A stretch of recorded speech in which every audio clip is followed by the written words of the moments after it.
አትፍረስ አገሬን ደኑ አይቀለድባት አትፍረስ አገሬን አይቀለድባት አይቀለድባት የኢትዮጵያ ልጅ ጀግኖች በኖሩባት ጀግኖች በኖሩባት በኖሩባት አረመጋን ነው ልቤን አረጋለኝ አይጎራወን ስራም አልተሰራኝ ልቤም አረጋልኝ ሀገሬ ወገኔ እናት ተደፍሮብኝ ተደፍራብኝ ሃይ ሃይ ሃይ ሃይ ኧረ እናንተ ወየ ትዕግስት ያስፈራል እውቀት ያስፈራል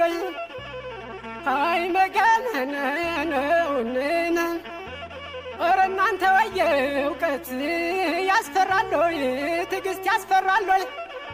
ያስፈራል ለሀገራቸው ሰው አልተገደሉም ወይ ነው ደኑ